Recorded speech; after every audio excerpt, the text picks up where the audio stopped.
थे कि यहाँ के बहुत सारे बच्चे मैट्रिक के बाद पढ़ाई ही नहीं करते। हो सकता है एक पारिवारिक कारण हो, लेकिन एक बात जान लीजिए, चाहे लड़का हो या लड़की हो, पढ़ना बहुत जरूरी है। पढ़ने से बहुत फर्क पड़ेगा। जैसे मानिए हम उदाहरण के तौर पर आपको बताते हैं, चूंकि ये बता रहे हैं बहुत पिछड़ा इलाका है। आप ट्रेन में जा रहे हैं कमाने के लिए, दिल्ली पंजाब जा रहे हैं, आपको पुलिस ने पकड़ लिया। मानिए आप मजदूरी करने के लिए जा रहे हैं, इस इलाके से बहुत लोग जाते हैं। तो अगर आप पढ़े लिखे रहेंगे और पुलिस से भी बात करेंगे तो आपको सम्मान करेगा। अगर मानिए आप पढ़े लिखे कोई बिजनेस ही कर रहे हैं तो आपको पढ़ने लिखने से बहुत सारा ज्ञान होगा, कोई आपको ठग नहीं पाएगा, देश दुनिया का पता होगा। हम ये नहीं कह रहे हैं कि पढ़ने के बाद सबको नौकरी मिल ही जाएगी, लेकिन अगर आप पढ़े लिखे रहेंगे तो कोई भी काम बढ़िया से कर पाएंगे। जैसे गांव के उदाहरण से बताएं कि यहाँ कोई किराना का दुकान करता है, जो पढ़ा लिखा आदमी किराना का दुकान करता है और जो पढ़ा लिखा नहीं है, दोनों में बहुत अंतर हो जाता है। चाहे आप कोई बिजनेस कर रहे हैं, कोई अपना काम कर रहे हैं, ठेकेदारी कर रहे हैं, लेकिन अगर आप पढ़े लिखे हैं तो आप ज्यादा बढ़िया कर पाएंगे।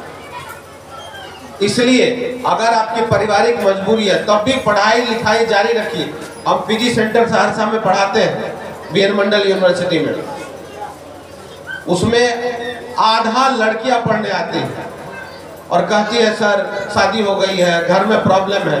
हम कहते कोई बात नहीं, तुम एडमिशन ले लो, जितना दिन आ सकती हो पढ़ने के लिए आओ, लेकिन पढ़ना मत छोड़ो। कई लड़कियां पढ़ाई छोड़ने लगती, हम लोग कहते पढ़ना नहीं है, कभी एग्जाम दे दो तुम। और कई बार अब तो ऐसा हुआ है कि लड़कियों की तरह नौकरी मिल गया है कि जो लड़की सिर्फ डिग्री ले लेती है उसको नौकरी मिल जा रही है। इसलिए लड़कियों के लिए ज्यादा मौका है लड़कों से।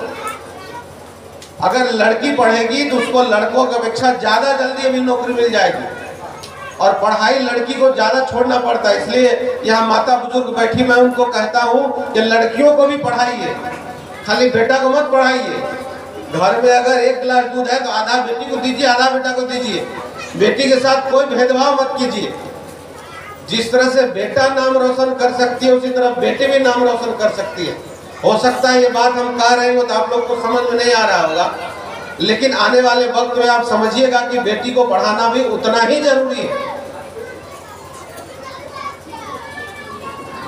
पढ़ना लिखना, अब देखिए समाज में जो भी आगे बढ़ा है उसमें पढ़ाई का बहुत बड़ा योगदान है।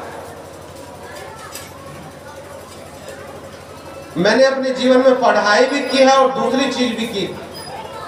आप लोग अगर क्रिकेट देखते होंगे तो ईशान किशन का नाम सुने होंगे, आईपीएल खेलता है मुंबई इंडियंस से।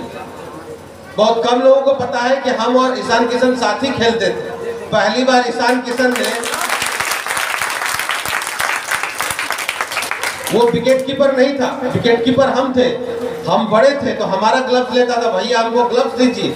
उसके पास ग्लव्स नहीं था और बहुत छोटा था, बहुत अच्छे परिवार से था। और आज देखिए कि वो भारत का नाम रोशन कर रहा है। तो मैं कहता हूँ कोई भी चीज खराब नहीं है, आप खेल भी रहे तो खेलना भी अच्छा है। क्योंकि श्री राम ने कहा कि आप अपने बारे में बताइए, तो मैं शुरू में बता रहा था कि जैसे आम बच्चा है उसको पढ़ने से ज्यादा खेलने में मन लगता था, तो मुझे भी खेलने में मन लगता था। तो मैंने बिहार लेवल पर क्रिकेट भी खेला, बिहार की तरफ से हम क्रिकेट खेले हैं, जिसमें ईशान किशन भी साथ खेलता था। हम लोगों से पहले धोनी खेल रहे थे, लेकिन बिहार को मान्यता नहीं मिली तो पढ़ना छोड़ दिए। और उसके बाद जो देश का सबसे बड़ा यूनिवर्सिटी है, हम बोले कि जब क्रिकेटर नहीं बन पाए तो भारत के सबसे बड़े यूनिवर्सिटी में आएंगे, और हमने सबसे बड़े यूनिवर्सिटी का एक परीक्षा दिया। पूरे भारत में 25 सीट था, उस 25 सीट में मेरा हमको 12वां रैंक मिला। जबकि हम लगातार खेलते थे, हमारी पढ़ाई छूट चुकी थी, लेकिन 2 साल जिस तरह से हम धूप में गर्मी में क्रिकेट खेलते थे, उसी तरह हम टेबल पर बैठ गए, लाइट जला लिए और 2 साल बैठकर मेहनत किए पटना में। मनोज सर तब पटना में ही रहते थे, दरोगा की तैयारी करते थे। और उसके बाद देश का जो सबसे बड़ा कंपटीशन एकेडमिक दुनिया का है, उसमें 12वां रैंक मिला और मेरा जेएनयू में एडमिशन हो गया, जहां हमको 35,000 रुपया, लगभग 30-35 हजार रुपया 5 साल तक पढ़ने के लिए सरकार के तरफ से स्कॉलरशिप मिला। हमको घर से पैसा लेने की जरूरत नहीं पड़ी। 30-35 हज़ार हमको लगातार 5 साल तक मिलता रहा। बहुत सारे पुरस्कार मिले खेलने में भी। और मैंने बताया कि YouTube भी मैंने चलाया तो उसमें भी खूब मिलियन में व्यू चला गया, 10-10 मिलियन मेरा व्यू चला गया। तो वही मैं कह रहा हूं कि अगर आप पढ़ने में अच्छे हैं, अगर आप पढ़ाई ठीक से करते हैं तो आप YouTube भी बढ़िया चला लीजिएगा, आप खेल भी बढ़िया लीजिएगा, आप मंच पर आके अच्छा संचालन भी कर लीजिएगा, आप अच्छा टीचर भी बन जाइएगा। मतलब आपको हैरानी होगी कि अगर आप पढ़े लिखे हैं तो आपको गाड़ी चलाने सीखने में, कार चलाने सीखने में, कोई सीखने में ज़्यादा आसानी होगी। अब कोई पढ़ा लिखा नहीं हो तो उसको मुश्किल होगा। कोई भी काम, कोई पढ़ा लिखा होगा, साउंड बोर्ड खराब हो जाएगा, उसको भी ठीक ठाक कर लेगा, क्योंकि आपके गांव से जुड़ा हुआ चीज़ है, इसलिए मैं कह रहा हूँ। और ये कह रहे थे कि यहाँ लोग पढ़ना लिखना छोड़ देते हैं। पढ़ना सिर्फ इसलिए नहीं है कि सरकारी नौकरी मिलेगा। लोग को लगता है सरकारी नौकरी नहीं मिलते, सेटिंग भए जाए छे, बिक जाए छे, कथी पढ़वे, छोड़ दे। पढ़ने का मतलब सिर्फ नौकरी प्राप्त करना नहीं है। नौकरी तो लेना है, मिल जाएगा तो एकदम लेना है, लेकिन अगर नौकरी नहीं लेना तब भी पढ़ना है। पढ़ने से आपको हर तरह का फायदा होगा। और ये जो गुरुकुल कोचिंग संस्थान है, इसका नाम भी बड़ा अच्छा है, गुरुकुल। आप लोग जानते होंगे पहले जंगल में लोग रहते थे और जैसे बाबा हैं ऐसे गुरुजी होते थे। और वहाँ पर आजकल की तरह नहीं है कि घर जाओ, उनको जंगल में जाके लकड़ी भी लाना होता था, खाना भी बनाना होता था, गुरुजी की सेवा करनी पड़ती थी, भिक्षा मांगना पड़ता था, उसको सब काम करना आता था। उसको कैसे दवाई देना है, कैसे इलाज करना है, सारा काम सिखाया जाता है। तो हम उम्मीद करते हैं कि ये जो गुरुकुल संस्थान है, कोचिंग सेंटर है, वो आपको सिर्फ नहीं पढ़ाएगा, आपके व्यक्तित्व के विकास में भी सहायक होगा। जैसे मानिए ये मंच है, बहुत सारे स्कूलों में प्रोग्राम नहीं होता है, मंच पर आकर माइक पकड़कर बोलना, इस तरह का आयोजन हो रहा है। श्री राम जी ने कहा कि डांस प्रतियोगिता हुई, आप लोग भाषण वासन भी दे रहे होंगे, तो ये आपके व्यक्तित्व का सर्वांगीण विकास है। ये नहीं कि किताब पढ़ ली और किताबी तोता हो गए, नहीं। आपको माइक पर भी बोलना आना चाहिए, आपको डांस करना भी आना चाहिए, आपको लिखना भी आना चाहिए, जो आपको खेलना धूपना भी आना चाहिए। कोरोना में आपने देखा होगा, जो लोग खेलता धूपता नहीं था सब निपट गया। जिसका शरीर मजबूत है, वेल्थ बहुत जरूरी है, हेल्थ बहुत जरूरी है। आपका शरीर फिट नहीं रहेगा। हालांकि गांव के लोग को तो ये बताने की जरूरत नहीं है, आप लोग जो बच्चे हैं मेहनती हैं, तो आपको पढ़ने लिखने के साथ शरीर पर भी ध्यान देना है। शरीर आपका स्वस्थ रहेगा तो उसमें स्वस्थ मस्तिष्क का विकास होगा। कोई बच्चा पिछड़ जाता है, कोई बच्चा बहुत आगे निकल जाता है, इसलिए क्योंकि वो दिमागी रूप से भी स्वस्थ होता है। और कभी भी हारना नहीं। और गांव के लोगों में तो ये जज्बा होता है कि हारते नहीं है, हिम्मत नहीं हारते, पढ़ाई नहीं छोड़ना है। जब नाव नदी में छोड़ दी, तूफान ही में मोड़ दी, दे दी चुनौती सिंधु को, फिर धार क्या मझधार। जब ठान लिए है कि पढ़ना है, आपके पास खोने के लिए क्या है? ऐसा तो है नहीं कि आपके पिताजी अंबानी हैं, सब किसान।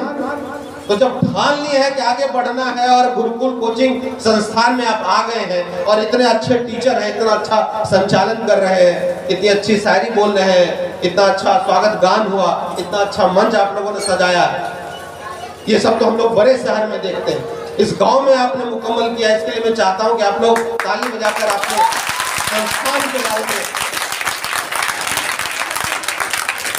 और मैं उम्मीद करता हूं यहाँ के जो टीचर हैं उनसे पढ़कर आप देश दुनिया में नाम रोशन करेंगे। अब हमारे बीच मनोज सर हैं, मनोज सर भी अपनी बात रखेंगे। हमारे भी शिक्षक रहे हैं, श्री राम जी के भी शिक्षक रहे हैं, काफ़ी लोगों को इन्होंने बचपन में पढ़ाया है। हमें तो मैथ पढ़ाते थे और मैथ का ऐसा टीचर हमने नहीं देखा है। और आज भी चूंकि मुझे मैथ छोड़े हुए बहुत दिन हो गए, तब भी मैथ के सवाल को कहीं भी कुछ जोड़ना, घटाना, गुना करना होता है। जबकि मैं हिंदी साहित्य का विद्यार्थी हूँ। साहित्य आमतौर पर हम लोग यूनिवर्सिटी में पढ़ाते हैं, देश के अलग अलग कोने में भाषण देने जाते हैं, लेकिन सर का पढ़ाया हुआ चीज़ आज भी याद है। और हम लोग आज भी महसूस करते हैं कि हमारे टीचर अच्छे थे।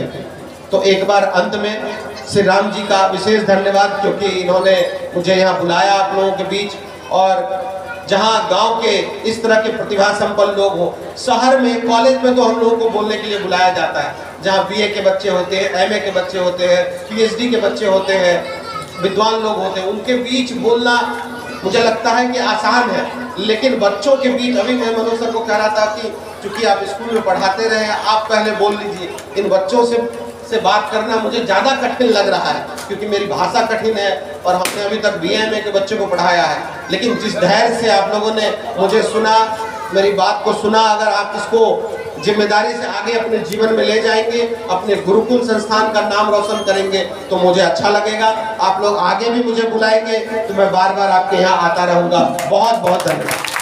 बहुत बहुत धन्यवाद डॉक्टर जयेंद्र कुमार। अपने बारे में आप शायद बताए नहीं, फिर से मैं दोबारा रिपीट करता हूँ।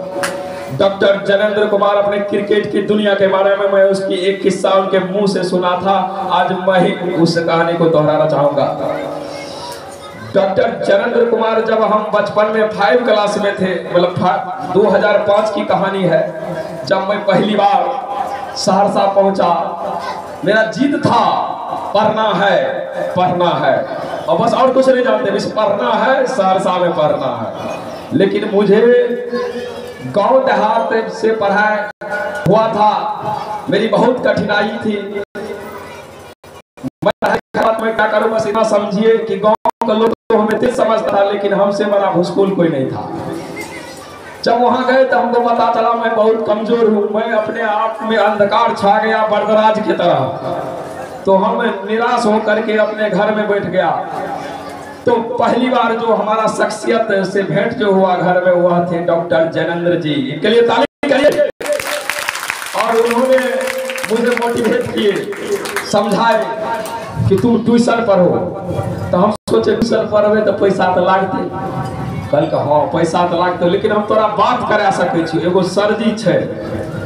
कहलिए तो तू बात कर दो, हमरा बातो करे कहाँ आवे छे। कल के ना, अपन काम अपने से करे के चाहिए, तोरा खुद हमें देखबो, चल पहुंचा दे छो, तू बात कर ले। तो एक पिंटू सर है, पिंटू सर के पास हम गए, तो हमको हिंदी भी बोलने नहीं आता था। तो हिंदी भी कहिए कि तुम बैठाओ, मतलब हिंदी में भी टांग टेर मुंह टेर ऐसा हिंदी हमने बोला। बहुत सर मतलब डॉक्टर जयेंद्र जी खुश हुए, उनको हमारे इस तरह का वास्तविक बिहेवियर देख करके उन्हें बहुत प्रसन्नता मिला और हमारा हमेशा हर कदमों पर मदद करते गए। और मैंने उनसे बात किया, उन्होंने मुझे बोला कि मैं 250 रुपया मंथली लूंगा और अकेला पढ़ाऊंगा। मैं बोला ठीक है, मैं सीख जाऊंगा, कल के सब सीख जाएगा। फिर मैंने भैया से बात किया और उन सर से मिलवाए और उन्होंने मुझे कुछ बताए।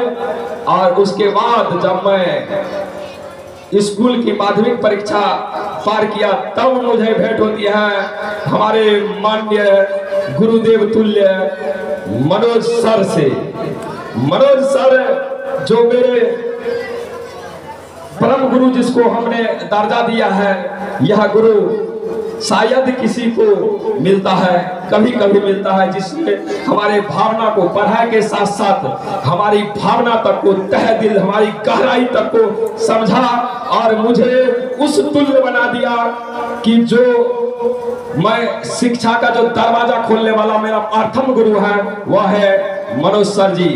क्योंकि मनोज सर अगर नहीं होते तो मैं शिक्षा के दुनिया में प्रवेश ही नहीं कर पाता, क्योंकि मेरा व्यवहार थोड़ा सा बहुत ही उग्र स्वभाव का है, जिसे कोई भी सर बर्दाश्त नहीं करते थे। लेकिन हमारे मनोज सर जी हमारे भाव को समझे और मुझे समझाए, मुझे मोटिवेट किए, हमारे बातों को ध्यान न दे करके हमारे स्वभाव को समझ करके हमें आगे बढ़ाए। और उनके बारे में भी मैं एक किस्सा कहना चाहूँगा कि जब मैं एक बार 9th क्लास में था तो सर मुझे बार बार हम कहते थे कि हम सोचते थे कि पढ़ेंगे तो पैसा लग जाएगा, पैसा बचाने के चक्कर में हम जेबे नहीं करते थे। तो सर हमको बुला करके थक गए, वो भी छोड़ दिए। तो धीरे धीरे हम भूसकुल हो गए। फिर गए सर के पास तो बोले कि सर हम भी पढ़ेंगे। कल के तुमको तो हम पढ़ने के लिए तैयार ही है, तुम खुद ही नहीं पढ़ रहे हो, तो हम तुमको क्या पढ़ाएंगे। तो फिर मैंने दोबारा ज्वाइन किया सर को। और इसी तरह जब मैं क्वेश्चन बना रहा था 10th क्लास में, तो 10th क्लास में जब मैं क्वेश्चन बना रहा था तो हमको बोला सर बनाओ क्वेश्चन, तो हमने बनाया। तो फिर एक बार जो है सर बनाए, उसके बाद जो है सर हमको टास्क दिए, बोले किसको बनाओ। तो मैंने क्या किया, चुपचाप बैठे रहे। तो सर हमको पूछे रहे तू बैठा का है, कल सर ये तो कल बनाए, फिर क्यों बनाएंगे कल, मारे एक चाट। बोला 100 बार बनाओ, 1000 बार बनाओ, लाख बार बनाओ, 1000 बार बनाओ, जितना बनाओगे उतना आएगा, उतना आएगा। और उसने हमको इतनी मेहनत करवाए कि फिर मैं 10वां 9वां 8वां क्या मैं मुजवानी आज बोल सकता हूँ, मुजवानी बोल सकता हूँ। मैं इन्हीं गुरु के चरणों से आगे बढ़ा हूँ। मैं उसको तहे से स्वागत करता हूँ और आगे गुरुकुल कोचिंग सेंटर के बारे में हमारे मनोज सर 2 शब्द रखना चाहेंगे। धन्यवाद।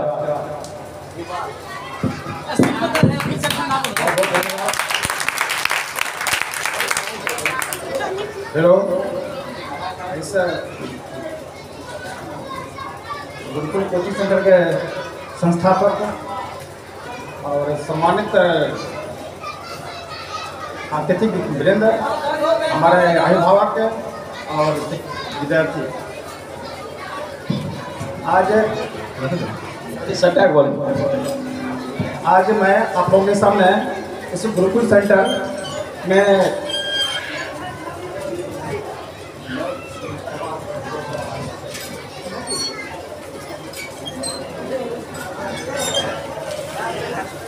आज मैं गुरुकुल सेंटर के में पढ़ा रहा हूँ और मैं आप लोगों को इसके बारे में कुछ बताना चाह रहा हूँ। यहाँ के हेलो हेलो, हाँ आवाज आ रही है तो ताली से स्वागत करिए फिर से सबका। इस क्षेत्र के जितने भी ग्रामीण बंधु हैं सब ये अशिक्षित नहीं है, सब शिक्षित हैं और इसमें थोड़ा भावना कमी है, आगे बढ़ने की कमी है। यदि आप लोग इसमें आगे बढ़ेंगे तो बहुत ऊपर तक पहुँच पाएंगे। मैं देख रहा हूँ जितने आप लोगों के प्रति स्नेह है शिक्षक का, और आप लोग ने शिक्षकों को जितना स्नेह दिया है इससे बहुत आगे बढ़ जाएंगे। खास करके मैं इस वित्तीय संस्थान के संचालक से और शिक्षक से और अभिभावक से मैं आग्रह करूंगा कि किसी भी बच्चे को यह नहीं कहेंगे कि तुम घुसखोर हो, तुम खराब हो, तुम कुछ कर सकते हो, यह कभी नहीं कहना। यदि यह कहते हैं तो बच्चे की मनोकाम उसका खत्म हो जाता है। बच्चे कोई भी घुसखोर नहीं होता, जन्म घुसखोर नहीं होता है और हर बच्चे के पढ़ाई के प्रति गलत होता है। मैं आप लोगों से यही कहूँगा कि आप लोगों के बच्चों को उत्साहित करते रहें और आप लोगों का बच्चा बहुत ऊपर तक पहुँच जाएगा, ये मुझे विश्वास है। और उसका एक उदाहरण है कि श्री राम के बारे में आपको तो पता है, जो कुछ कहा है सब कुछ सही है। मैं इसी तरह से चाहता हूँ जितने भी बच्चे हैं, बच्चे को हमारे ये शिक्षक उसको समझ करते रहे और आगे बढ़ाते रहे। धन्यवाद। बहुत बहुत धन्यवाद हमारे गुरुजन को। अब हम आगे का रिकॉर्डिंग अगर हो तो एक रिकॉर्डिंग किया जाए, उसके बाद हम कार्यक्रम शुरू करेंगे पुरस्कार के लिए। और आज हमारे बीच पधार चुके हैं बीएन मंडल के प्रोफेसर डॉक्टर जनेंद्र कुमार। आप अभिभावकों से अनुरोध है कि आप आकर के इनका और भी स्वागत करें तो गुरुकुल कोचिंग सेंटर आपका आभार कभी नहीं भूलेगा। तो अब अगला कार्यक्रम हम शुरू करेंगे। एक गाना है देशभक्ति गाना गाएंगे और उनको गाएंगे हमारे गुरु भाई श्री महाकांत बाबूजी। वो देशभक्ति गाना कश्मीर मानो तो चीर दूंगा, ये गाना है। इस पर कोरस गाएंगे, बहुत सुंदर ढंग से गाएंगे। तो आप इसके लिए एक बार जोरदार ताली से स्वागत कर दीजिए महाकांत के लिए।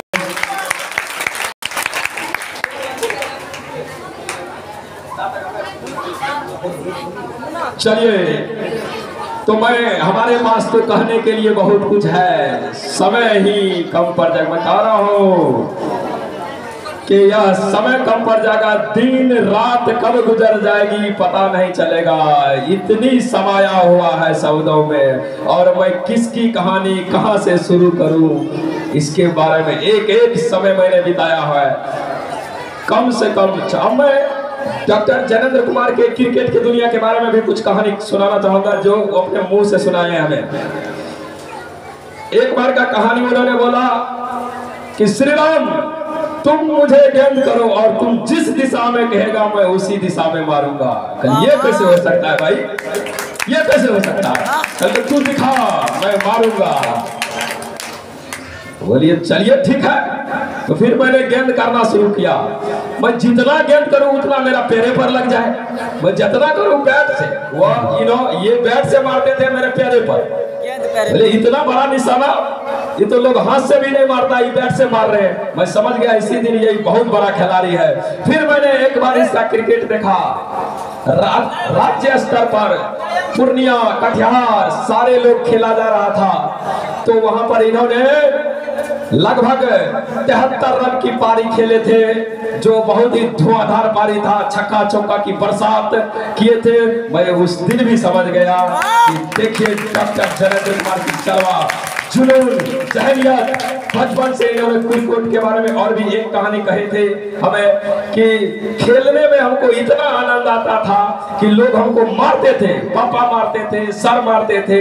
और एक है डॉक्टर नहीं है, वो हमारे राजेंद्र बाबू, जो मॉडर्न पब्लिक स्कूल जिनका इसका बचपन का पढ़ाई शुरू हुआ था, वहां पर राजेंद्र बाबू जो इनका प्रिंसिपल रह चुके थे, उनके डर से इसका अभी भी रूह कांपता है। अगर सामने खड़ा हो जाएगा वो रूह चकेंगे, लेकिन ठीक से अभी भी खड़ा उनके सामने नहीं हो पाते हैं। लेकिन उनका उसके डर से या जो है लंच होता था, उसी लंच में दौड़ करके घर आना, हाथ चप्पले में, चप्पल हाथे में, एक हाथ से खाना एक हाथ चप्पल। अच्छा वहां चुना हुआ था खेल का था, वहां खेल पर भी पहुंच गए, खेल भी लिए और खाना भी खा लिए। इस तरह की जुनून इसमें खेल का था। और लास्ट में इन्होंने क्रिकेट के उपाधि शरद यादव, दिनेश चंद्र यादव और तेज प्रताप से ट्रॉफी भी ले चुके हैं हमारे डॉक्टर जनेंद्र यादव। तो और भी बहुत किस्से हैं, कितना कहूंगा, समय खत्म हो जाएगी। तो आइए, बहुत बहुत धन्यवाद। अगर समय हो तो एक किस्सा हम भी सुना देते हैं। ठीक है ठीक है। क्रिकेट की बात हो रही थी, ये इसलिए कह रहे हैं कि अगर आप खेलते हैं तो उसका देखिए कितना मदद मिलता है। जब हम पटना कॉलेज गए तो हमारे एक प्रोफेसर बोले हमको कि ये चाबी लो, मेरा जो बाइक है वो धूप में लगा हुआ है, उसको साइड में लगा दो। और ये काम हम फर्स्ट फ्लोर पे थे, दुमाला पर। हमको लगता है मुश्किल से 40 से 50 सेकंड में हम उनका बाइक धूप से छाया लगा कर उनके पास पहुंच गए। तो बोले तुम इतना जल्दी कैसे कर दिया? क्योंकि हमारे शरीर में इतना फुर्ती था कि हम फटाफट सीढ़ी पे उतरे, फटाफट दिया, फटाफट लगा के ऊपर पहुंच गए। तो बोले तुम इतना तेजी से कैसे करता है? हम बोले सर खेलने की वजह से अभ्यास हो जाता है। जैसे हम कॉलेज में ही थे तो कोई काम हमको अगर टीचर सौंपते थे तो फटाफट उसको हम कर देते थे। जैसे ये बताया, जब हमारे स्कूल में खेल होता था तो टिफिन के बाद खेलना होता था क्रिकेट, और हमको भूख लग जाती थी। तो जैसे ही टिफिन हुआ, एक हाथ में हम चप्पल पकड़ते थे और उसेन बोल्ट जो दुनिया का सबसे तेज धावक है, तेज दौड़ता, उसके गति से हम रोड पर दौड़ते घर जाते थे। मम्मी जो है थाली में खाना तैयार रखती थी और खिलाते जाती थी और हम खाते जाते थे और फिर चप्पल उठाते थे और भाग के पहुंचते थे। जब तक वहां टॉस हुआ, एक ओवर हुआ, हम पहुंच जाते थे। यानी अगर आप खेलते हैं तो आपके अंदर इतना एनर्जी, इतनी ऊर्जा हो जाती है कि किसी काम को करने में अभी भी। बचपन में जब हम शादी ब्याह होता था तो सुबह से लेकर शाम तक पानी परसते थे एक टांग पर। कभी खाना हुआ तो खा लिए। मतलब अभी भी 30-32 साल की उम्र में भी अगर कोई काम होगा, सामूहिक काम होगा, खेल का आयोजन होगा, भोज भात होगा, कोई भी आयोजन होगा, हम रात में 4 बजे तक बिना थके काम कर सकते हैं। पढ़ना भी होगा तो लगातार पढ़ सकते हैं। कुछ भी काम करना होगा तो स्टेमिना इतना है खेलने की वजह से कि हम कर सकते हैं। क्योंकि आप गांव में आप लोग को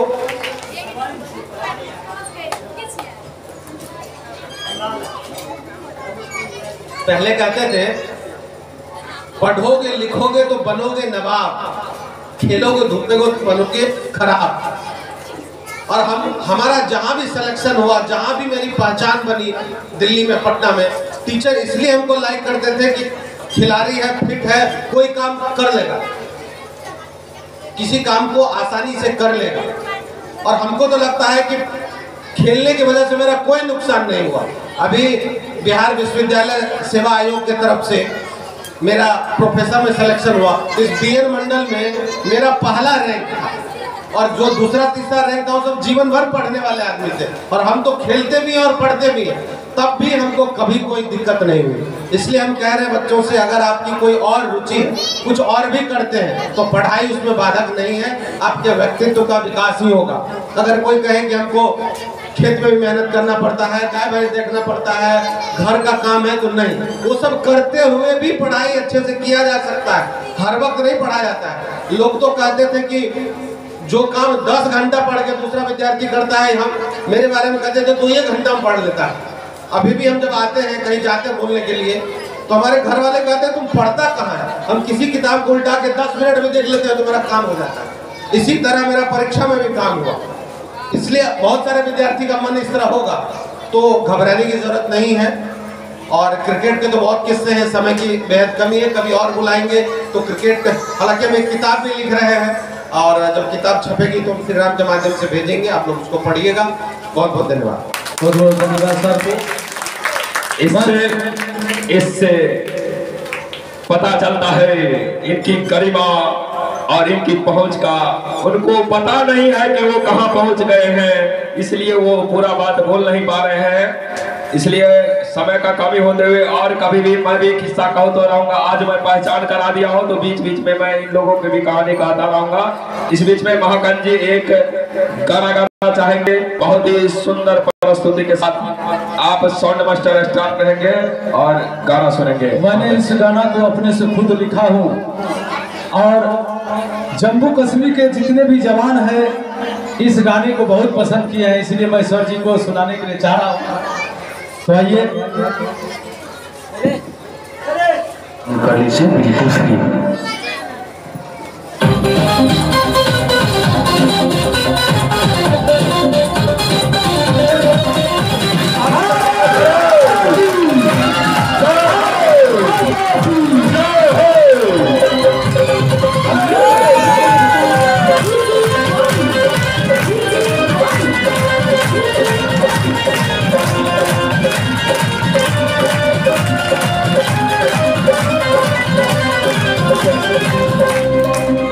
मेरे मांगे इंडिया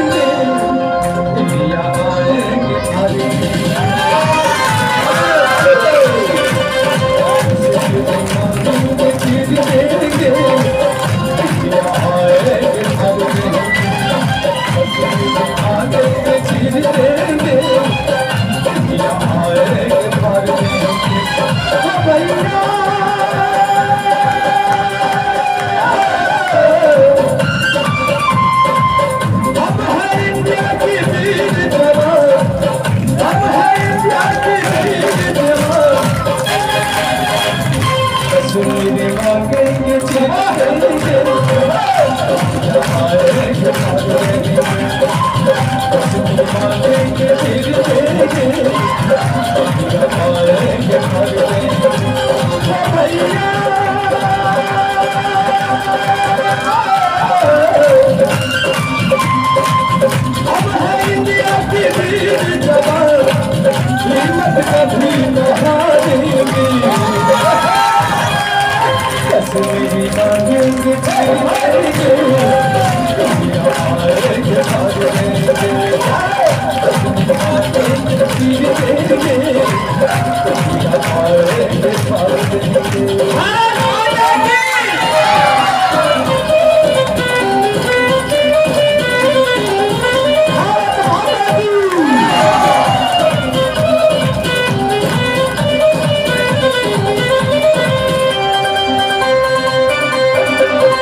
Woo!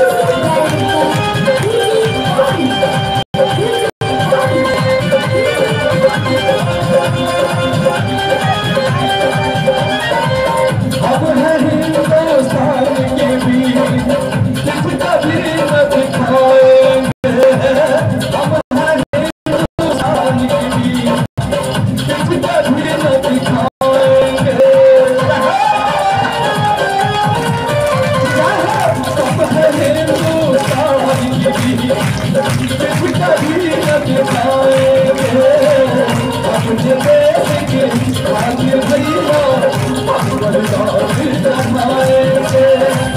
हम है इंडिया के वीर जवान, हम है भारत के वीर जवान, कीमत कभी न हारेंगे। कश्मीरी मांगेंगे जीतेंगे, हारेंगे हारेंगे जीतेंगे,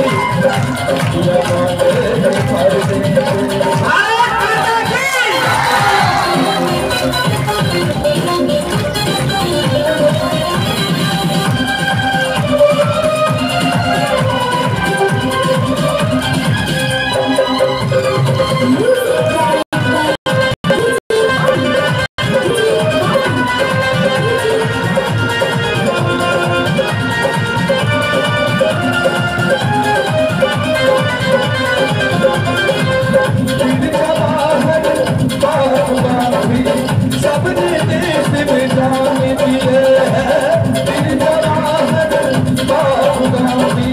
सबने देश में जान दिए।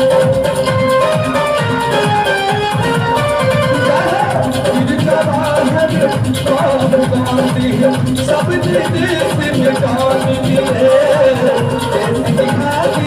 चंद्रशेखर ने अपना ही कुर्बान दिए। हम है इंडिया के वीर जवान, हम है भारत के वीर जवान, कीमत कभी न हारेंगे।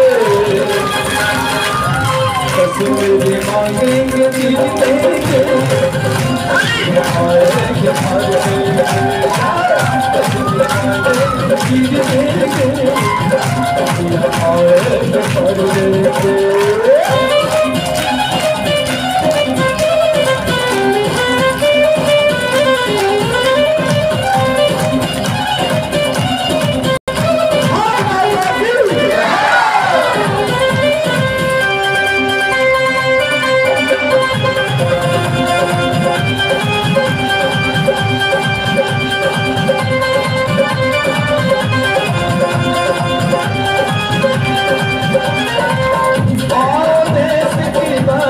सीखो अपने देश की वीर जवान, देश की सच सीखो अपने देश की वीरों से।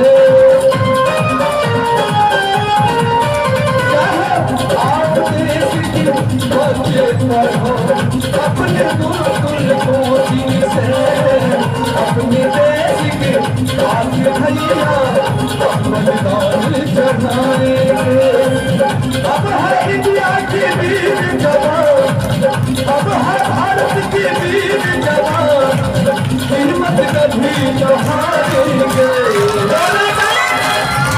कश्मीरी मांगेंगे जीतेंगे, हारेंगे हारेंगे, मांगेंगे जीतेंगे,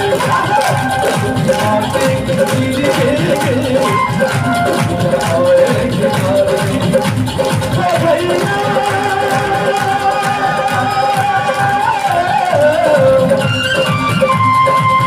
हम है इंडिया के वीर जवान, कीमत कभी न हारेंगे। कश्मीरी मांगेंगे जीतेंगे, हारेंगे हारेंगे, कश्मीरी मांगेंगे जीतेंगे, हारेंगे हारेंगे। एक बार जोर से बोलिए भारत माता की जय हो।